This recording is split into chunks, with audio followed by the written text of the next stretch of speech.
జై శ్రీరామ్ అందరికీ నమస్కారం. వెల్కమ్ టు న్యూస్ అఖండ. నేను మీ కస్తూరి శ్రీధర్. మిత్రులారా, ముందుగా నన్ను మన ఛానల్ను అభిమానిస్తున్న ఆదరిస్తున్న ప్రతి ఒక్కరికి కూడా పేరు పేరున ధన్యవాదాలు చెప్తున్నా. సరే, ఇంక విషయానికి వద్దాం.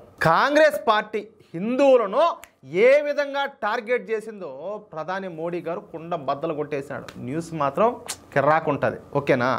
గత సంవత్సరం పార్లమెంట్ ఎన్నికల తర్వాత ప్రధాని నరేంద్ర మోడీ గారు మొదటిసారి కాంగ్రెస్ పార్టీ పైన విరుచుకుపడినాడంటే కాంగ్రెస్ పార్టీ యొక్క నిజ స్వరూపాన్ని బట్టబయలు చేశారు. అసలు కాంగ్రెస్ పార్టీ అంటే ఏమిటో, కాంగ్రెస్ పార్టీ స్వభావం ఏమిటో ఈ ప్రపంచానికి తెలియజేశారు. నిన్న ఈ ఢిల్లీ అసెంబ్లీ ఎన్నికల ఫలితాలు వచ్చిన సంగతి మీకు అందరికి కూడా తెలిసిందే. ఈ ఫలితాలలో ఢిల్లీలో మొత్తం 70 అసెంబ్లీ స్థానాలు ఉంటే వాటిలో 48 అసెంబ్లీ స్థానాలను భారతీయ జనతా పార్టీ కైవసం చేసుకుంది. ఇకపోతే కేవలం 22 అసెంబ్లీ స్థానాలు మాత్రమే ఏది ఈ పొరకట్ట గుర్తున్నారు కదా, అదే చీపురు కట్ట గుర్తు ఆమ్ ఆద్మీ పార్టీ, ఆ పార్టీ వాళ్ళు గెలుచుకున్నారు. ఇక అన్నింటికంటే ముఖ్యంగా కాంగ్రెస్ పార్టీ ఎవరు, మా రాహుల్ గాంధీ పార్టీ సక్సెస్ఫుల్గా మొన్న కూడా నేను ఒక వీడియో చెప్పిన, వరుసగా హ్యాట్రిక్ విజయాలు సాధించబోతుంది నాయన, మా ఓడు తగ్గట్టుగా లేడు ఏడా అని చెప్పేసి నా మాట నిలబెట్టాడు, నా పరువు కాపాడినాడు మా రాహుల్ గాంధీ. అందుకని చెప్పి నా కోసం మళ్ళా 0 తెచ్చుకున్నాడు. ఏడ 1 ఉండొచ్చు అని చెప్పి భయపడిపోయినా, అమ్మ నీకు ఇచ్చిన మాట నేను ఖచ్చితంగా నిలబెట్టుకుంటాను, మళ్ళీ మనకు 0 నేను చెప్పేసి నిలబెట్టుకొని 0లోనే ఆగిపోయినాడు. ఏమంటారా? ఢిల్లీ ఎన్నికల్లో 0 ఫలితాలు సాధించడం కాంగ్రెస్ పార్టీకి ఇది 3వసారి. నేను ఇక్కడ మీకు ఇంకో మాట చెప్పాలా, నేను మోడీ గారు చెప్తా ఉంటే ఈ అసెంబ్లీ ఎన్నికల్లో 3 సార్లు వరుసగా డకౌట్ గుండు 0, ఈ ఎంపీగా పోటీ చేస్తే 3 సార్లు అవుట్ అంట. అంటే ఎంపీగాను ఇట్ట అసెంబ్లీలోనూ ఆడికి డబుల్ హ్యాట్రిక్ మా ఓడు. మామూలుగా ఉండదు మా ఓడితోటి. అబ్బా నెక్స్ట్ లెవెల్లే. సరే, ఇక ఈ ఢిల్లీ ఎన్నికల్లో భారతీయ జనతా పార్టీ ఘన విజయం సాధించడంతో ఢిల్లీలోని బీజేపీ ప్రధాన కార్యాలయంలో ఈ విజయోత్సవ సభను అయితే నిర్వహించారు. ఈ విజయోత్సవ సభలో పాల్గొన్నటువంటి మన దేశ ప్రధాని నరేంద్ర మోడీ గారు ఆయన మాట్లాడుతూ 2014లో జరిగినటువంటి పార్లమెంట్ ఎన్నికల్లో కాంగ్రెస్ పార్టీ ఘోరమైనటువంటి పరాజయం అయితే చవిచూసింది. కాంగ్రెస్ పార్టీ చరిత్రలోనే అతి తక్కువగా కేవలం 43 స్థానాలకు పరిమితం అయిపోయింది. ఇక అప్పటి నుంచి కాంగ్రెస్ పార్టీ హిందుత్వాన్ని టార్గెట్ చేస్తూ వస్తుంది. హిందువులను ఎంత బలహీనం చేస్తే తాను అంతగా బలపడతాననేది ఈ కాంగ్రెస్ పార్టీ యొక్క ఉద్దేశంగా కనపడుతుంది. అంటే హిందువులను వీక్ చేసి నువ్వు ఎట్ట బలపడతాను అనుకోండావు అంటే ఆ వర్గం వాళ్ళు ఉన్నారు కదా, వాళ్ళంతా వచ్చి మాకు వరుస పెట్టి వేస్తారు, ఓట్లన్నీ గుద్దుతారు, మేమేదో బలపడతామని చెప్పా.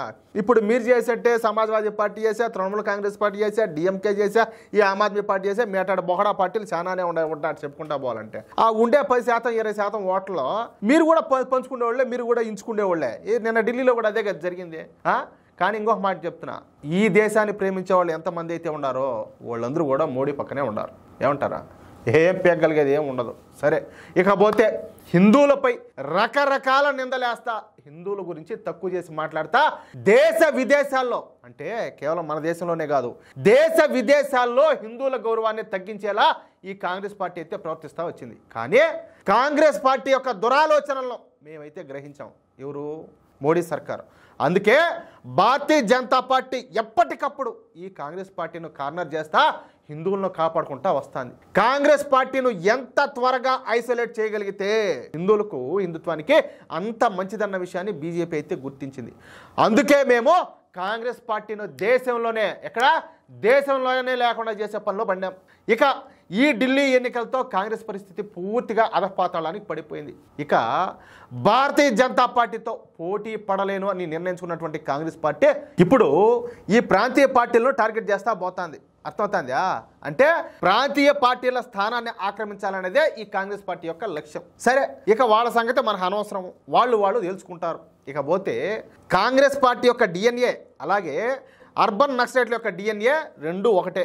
కాంగ్రెస్ పార్టీ నాయకులు చేసే వ్యాఖ్యలు అచ్చం ఈ అర్బన్ నక్సలైట్లు చేసే వ్యాఖ్యల మాదిరిగానే ఉంటాయి. ఈ అర్బన్ నక్సలైట్ల ఆలోచన విధానాన్నే కాంగ్రెస్ పార్టీ ప్రస్తుతం అవలంబిస్తుంది. అందుకే ఆ పార్టీ సర్వనాశనం అయిపోతుంది.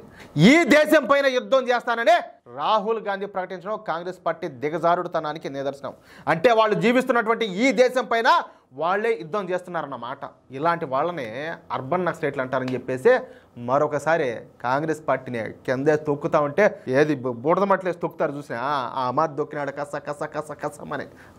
సరే మా ఊడి ఏం చేస్తామనింటాడో నేను ఎంత పాపం అంటే సక్సెస్ఫుల్గా మళ్ళా జీరోనే వచ్చింది కదా, అంటే హ్యాట్రిక్ వచ్చింది కదా, ఎట్లా సెలబ్రేట్ చేసుకుని ఉంటాడా అని ఆలోచన చేస్తాను నేను. సరే ఎట్లా సెలబ్రేట్ చేసుకుని ఉంటాడో మీరు మీకేమైనా ఒకరో ఆలోచన వస్తామంటే ఒకరో కామెంట్ చేయండి ఏ మిత్రులారా. అదేవిధంగా ఈ న్యూస్ కనుక మీకు నచ్చితే ఖచ్చితంగా నలుగురికి షేర్ చేయండి, ఓకేనా. ఇంకో మాట, ఇంతవరకు మన ఛానల్ సబ్స్క్రైబ్ చేసుకోకపోతే ఖచ్చితంగా ప్రతి ఒక్కరు కూడా మన ఛానల్ సబ్స్క్రైబ్ చేసుకోండి. జై శ్రీరామ్, జై హింద్.